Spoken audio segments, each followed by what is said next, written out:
के साथ हम अपने देश की सेवा के कार्य में जुटे रहेंगे। हम संख्या बल के सामने सर झुकाते हैं और आपको विश्वास दिलाते हैं कि जो कार्य हमने अपने हाथ में लिया है वो जब तक राष्ट्रीय उद्देश्य पूरा नहीं कर लेंगे तब तक विश्राम से नहीं बैठेंगे, तब तक आराम से नहीं बैठेंगे। अध्यक्ष महोदय, मैं अपना त्याग पत्र राष्ट्रपति महोदय को देने जा रहा हूं। भारतीय जनता पार्टी को सबसे बड़े दल के रूप में समर्थन दिया तो क्या जनता की अवज्ञा होनी चाहिए? जब राष्ट्रपति ने मुझे बुलाया और सरकार बनाने के लिए बुलाया और कहा कि कल आपके मंत्रियों की शपथ विधि होना चाहिए और 31 तारीख तक आप अपना बहुमत सिद्ध कीजिए, तो क्या मैं मैदान छोड़कर चला जाता? मैं पलायन कर जाता? तो सदन की बैठक बुलाना जरूरी था। सदन की बैठक में राष्ट्रपति का अभिभाषण जरूरी था। हम तो कोई और भी काम रख सकते थे। कम से कम राष्ट्रपति को उनके अभिभाषण के लिए धन्यवाद देने का काम तो रख ही सकते थे। लेकिन ऐसा आपने ऐसा नहीं होने दिया और मैंने भी संदेह पैदा हो इसलिए इस बात पर जोर नहीं दिया। जल्दी से जल्दी पहला अवसर और इसलिए 27 तारीख और 28 को आज फैसला होने जा रहा है। हम बल दे सकते थे कि नहीं, हमें 31 तक का समय दिया गया है, हम कुर्सी पर बैठे रहेंगे। अध्यक्ष महोदय, कमर के नीचे वार नहीं होना चाहिए, नियत पर शक नहीं होना चाहिए। मैंने ये खेल नहीं किया है, मैं आगे भी नहीं करूंगा। मैं राजनीति में आया, मैंने कभी सोचा भी नहीं था कि मैं एमपी बनूंगा। मैं पत्रकार था और ये राजनीति, जिस तरह की राजनीति चल रही है, मुझे रास नहीं आती।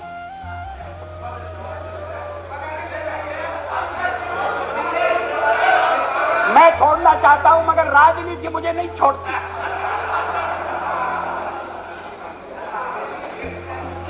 विरोधी दल का नेता हुआ,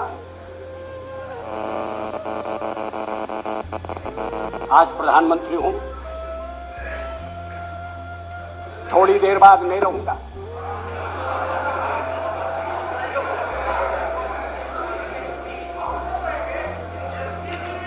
प्रधानमंत्री बनते समय कोई मेरा हृदय आनंद से उछलने लगा, ऐसा नहीं हुआ। और सब कुछ छोड़ छाड़ कर जब चला जाऊंगा तब भी मेरे मन में किसी तरह की म्लानता होगी, ऐसा आप सब समझते। ठहराते रहे हैं कि हम राम मंदिर बनाना चाहते हैं, 370 हम खत्म करने की बात कर रहे हैं, हम देश की एकता कैसे कायम रखेंगे? शादी ब्याह का समान कानून हो, भले ही संविधान में लिखा हो, भले ही सुप्रीम कोर्ट ने मोहर लगा दी हो, आप कैसे कह सकते हैं? और आप कहेंगे तो आप देश की एकता की तोड़क होंगे। और हम अगर कहते हैं कि नहीं, ये हमारे इस समय के कार्यक्रम में नहीं है, हाँ इस समय का इसलिए कि हमें बहुमत नहीं है, पहचान नहीं सका क्योंकि उसके बाल कटे हुए थे, उसके केश कटे हुए थे, दाढ़ी कटी हुई, केश कटे हुए थे। मैंने कहा तुम वही हो, तुमने ये क्या रूप बनाया? रात में क्यों आए हो? चुप कर क्यों आए हो? चोरी छुपे क्यों आए हो? तो मैं दिन में आपके पास नहीं आ सकता, मैं केश धारण करके बाहर नहीं निकल सकता, इसलिए मैंने केशों की बलि चढ़ा दी है। मैंने दाढ़ी से भी मुक्ति मांग ली है और मैं रात को आया हूं आपके पास अपना दुखड़ा रोने के लिए, अपनी व्यथा रोने के लिए। उस समय हमने दिल्ली के सिखों की वकालत की थी, चुनाव में हमें घाटा हुआ। सिख विरोधी भावना भड़काकर कांग्रेस ने सत्ता किया, हमने ऐसा बात कभी नहीं किया।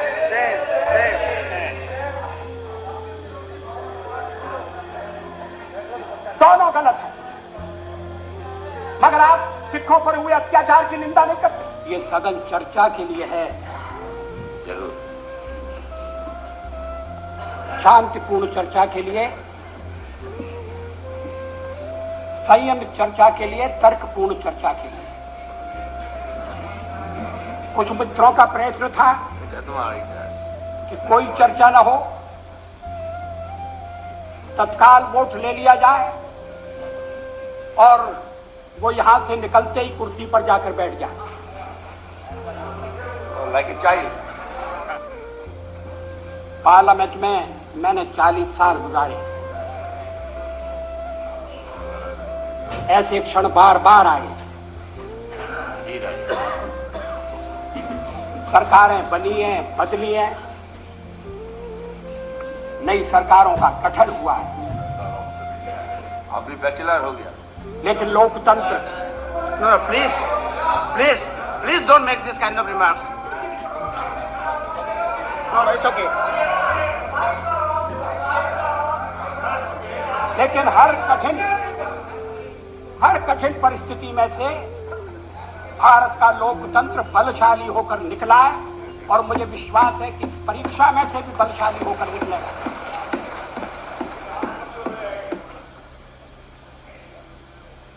मैंने 40 साल आलोचना की है। आज भी अधिकांश में आलोचना सुनना पड़ी है। मराठी में एक कहावत है, निंदका से घर असावे शेजारी। निंदक नियरे राखिए आंगन कुटी छवाए। निंदा करने वाले को पास में रखना चाहिए, चापलूस नहीं तो बिगाड़ देंगे। अगर निंदक रहेगा तो बिना साबुन और पानी के सफाई करता रहेगा। मारन, I stand corrected. Despite our differences on certain issues, he was generous enough to set the record straight on the issue of horse trading by stating categorically that we did not use suitcases to convert our minority into majority. He has in fact demolished the baseless and politically motivated allegation leveled by some members. I am also glad that Thirumaran has taken note of our resolve to restore the balance of resources in favor of states. We have always held the opinion that the central cannot be strong if the states are weak. Thirumaran is disturbed over our advocacy of one nation, one people, one culture. I am happy that he shares our perception of one nation. But I must say that he has got it all wrong on our interpretation of one people and one culture. I categorically state here that BJP does not stand for uniformity. We recognize the celebrated India's plural, multi-religious, multilingual and multi-ethnic character. This view is best reflected in a poem by one of India's greatest poets, Subramanya Bharati. The poem is entitled Anti, for my mother. Bharati says, I would like to read in Tamil. Muppadu Kodi Muyamuyalayan Uir Mohipuram Andra Deyal Ivar Chappumoji Patinet Deyal Anil Chindanai Andra Deyal.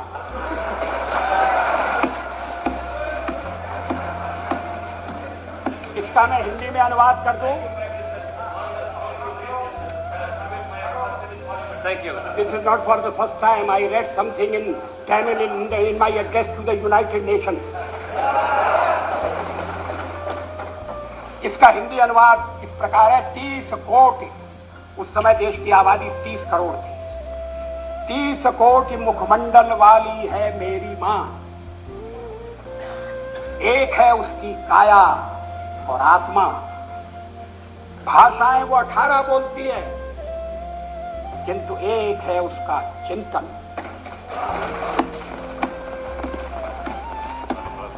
मित्रों,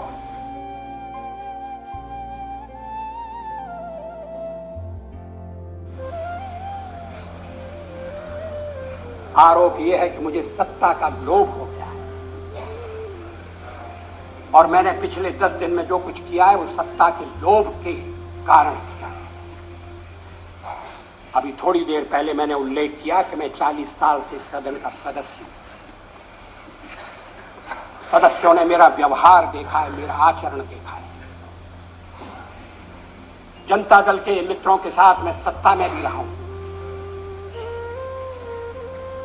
कभी हम सत्ता के लोभ से गलत काम करने के लिए तैयार नहीं। यहां श्री शरद पवार बैठे हैं। जब मेरे मित्र जसवंत सिंह जी भाषण कर रहे थे तो शरद पवार नहीं थे। वो जसवंत सिंह जी कह रहे थे कि किस तरह से शरद पवार ने अपनी पार्टी तोड़कर हमारे साथ सरकार बनाई थी, सत्ता के लिए बनाई थी या महाराष्ट्र के भले के लिए बनाई थी, ये अलग बात है, मगर उन्होंने अपनी पार्टी तोड़कर हमारे साथ सहयोग किया। मैंने तो ऐसा कुछ नहीं। बार बार इस चर्चा में स्वर सुनाई दिया है कि वाजपेयी तो अच्छा है मगर पार्टी ठीक।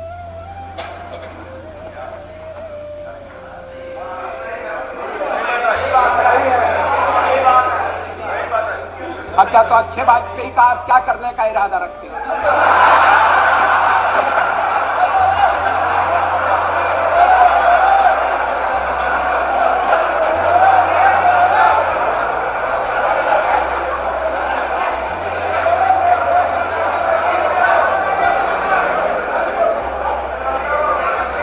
अध्यक्ष महोदय, मैं नाम नहीं लेना चाहता, मैं शरद जी का भी नाम नहीं लेना चाहता,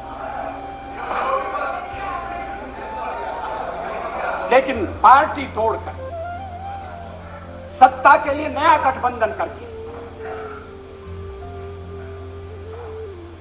अगर सत्ता हाथ में आती है तो मैं ऐसी सत्ता को चिमटे से भी छूना पसंद नहीं करता।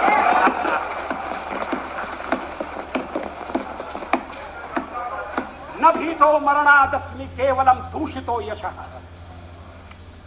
भगवान राम ने कहा था, मैं मृत्यु से नहीं डरता, अगर डरता हूं तो बदनामी से डरता हूं, लोकापवाद से डरता हूं। 40 साल का मेरा राजनीतिक जीवन खुली किताब है। थोड़ा कम वोट मिला हुआ है। अगर आप वोट की बात करते हैं तो फिर 10% पर 10% वोट की बात करिए। इस सदन में एक एक व्यक्ति की पार्टियां, एक एक व्यक्ति की पार्टी, और वो हमारे साथ हमारे खिलाफ जमघट करके और हमें हटाने का प्रयास कर रहे हैं। उन्हें प्रयास करने का पूरा अधिकार है, मगर है वो एक व्यक्ति की पार्टी। एकला चलो रे, और चलो एकला अपने चुनाव क्षेत्र से और दिल्ली में आकर हो जाओ इकट्ठे रे। किस लिए इकट्ठे हो जाओ? देश के भले के लिए। स्वागत है, हम भी अपने ढंग से देश की सेवा कर रहे हैं, और अगर हम देशभक्त न होते और अगर हम निस्वार्थ भाव से राजनीति में अपना स्थान बनाने का प्रयास न करते, और हमारे इन प्रयासों के पीछे 40 साल की साधना है। ये कोई आकस्मिक जनादेश नहीं है, कोई चमत्कार नहीं हुआ है। हमने मेहनत की, हम लोगों में गए, हमने संघर्ष किया है। पार्टी 365 दिन चलने वाली पार्टी है। ये कोई चुनाव में कुकर मुक्के की तरह से खड़ी होने वाली पार्टी। और आज हमें अकारण कटघरे में खड़ा किया जा रहा है, क्योंकि हम थोड़ी ज्यादा सीटें नहीं ले सके। हम मानते हैं हमारी कमजोरी है, हमें बहुमत मिलना चाहिए। राष्ट्रपति ने हमें अवसर दिया, हमने उसका लाभ उठाने की कोशिश की है, हमें सफलता नहीं मिली, वो अलग बात है। लेकिन हम फिर भी सदन में सबसे बड़े विरोधी दल के रूप में बैठेंगे और आपको हमारा सहयोग लेकर सदन चलाना पड़ेगा, इस बात को मत भूलिए। मगर सदन चलाने में और ठीक तरह से चलाने में हम आपको पूरा सहयोग देंगे, ये आपको आश्वासन देना चाहते हैं। मगर सरकार आप कैसी बनाएंगे, वो सरकार किस कार्यक्रम पर बनेगी, वो सरकार कैसी चलेगी, मैं नहीं जानता। लेकिन जहां तक दलितों का सवाल है, शेड्यूल कास्ट के टोटल मेंबर्स हैं 77 और उनमें से 29 मेंबर्स बीजेपी के चुने गए।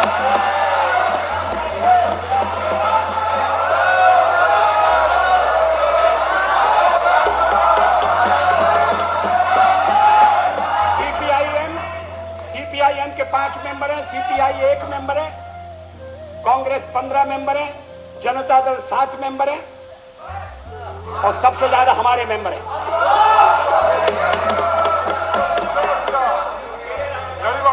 और एसटीसी में भी, शेड्यूल ट्राइब्स में भी total number of seat is 41, BJP 11। हमारा जनाधार नहीं है, हमें लोगों का व्यापक समर्थन प्राप्त नहीं है। अगर आप हमें छोड़कर सत्ता बनाना चाहते हैं और आप समझते हैं कि वो सरकार टिकाऊ होगी, मुझे तो उसके टिकने के लक्षण नहीं दिखाई देते। वो पहले तो उसका जन्म लेना कठिन है, जन्म लेने के बाद जीवित रहना कठिन है।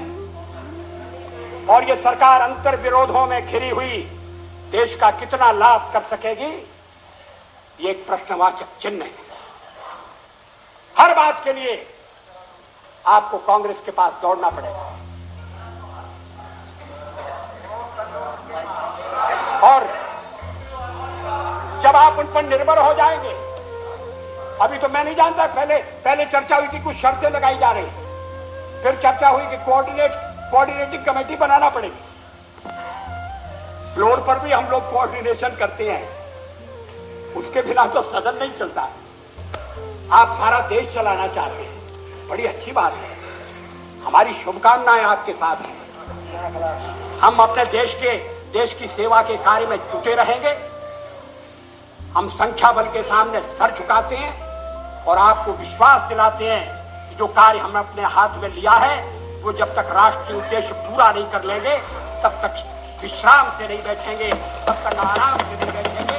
अध्यक्ष महोदय, मैं अपना त्याग पत्र राष्ट्रपति महोदय को देने जा रहा हूं।